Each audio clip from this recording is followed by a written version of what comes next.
আসসালামু আলাইকুম এভরিওয়ান, স্বাগত জানাচ্ছি শারমিন কিচেনে নতুন একটা রেসিপি দেখার জন্য। আশা করছি আজকের রেসিপিটিও আপনাদের কাছে ভালো লাগবে। আজকের রেসিপি গাজরের হালুয়া। এখানে আমি 1 কেজি গাজর ছিলে ভালো করে ধুয়ে পরিষ্কার করে নিয়েছি।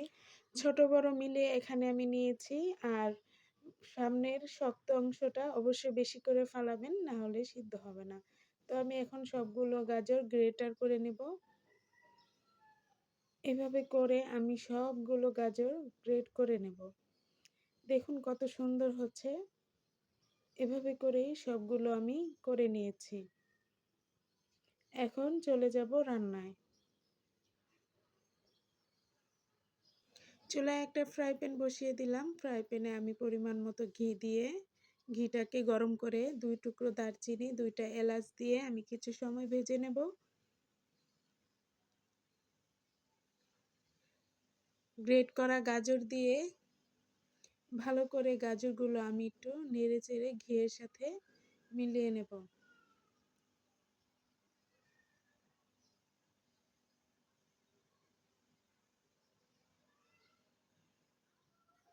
আমি এখানে সামান্য লবণ ব্যবহার করছি, চাইলে আপনারা এটা বাদ দিতে পারেন। এখন লবণটাকে আমি ভালো করে গাজরের সাথে মিলিয়ে ঢাকনাটা ঢেকে আমি 5 মিনিটের মতো রান্না করে নেব। চলে আসলাম 5 মিনিট পর। এখন আমি ভালো করে আবারও নেড়ে চেড়ে এখানে দিয়ে দেব 1 কাপ তরল দুধ।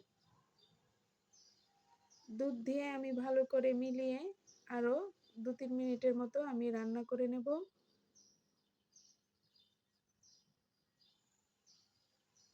গাজরটাও সিদ্ধ হয়ে গেছে, দুধটাও শুকিয়ে গেছে। এখন এর মধ্যে আমি দিয়ে দেব চিনি।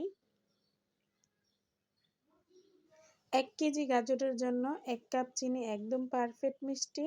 তার জন্য আমি এখানে 1 কাপ চিনি দিয়ে আমি ভালো করে মিলিয়ে নেব।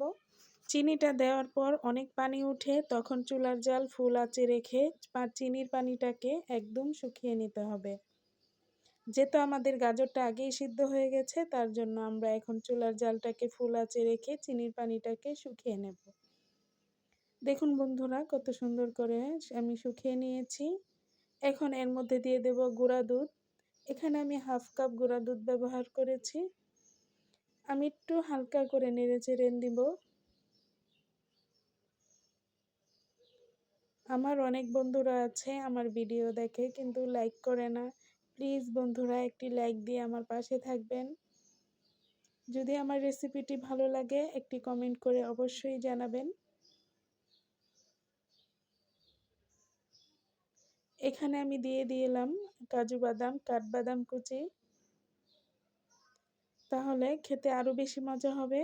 হালুয়াটা হয়ে গেছে। এখন আমি চুলার জাল বন্ধ করে আমি এর মধ্যে আরও 2 চামচ ঘি ব্যবহার করব।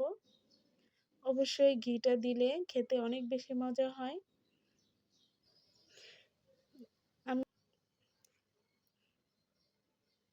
এখন ভালো করে মিলিয়ে নেব। দেখুন বন্ধুরা কালারটা কত লোভনীয় হয়েছে, খেতেও অনেক বেশি মজা হয়েছিল। তো এই রেসিপিটি ট্রাই করতে পারেন। সবাই ভালো থাকবেন। আসসালামু আলাইকুম।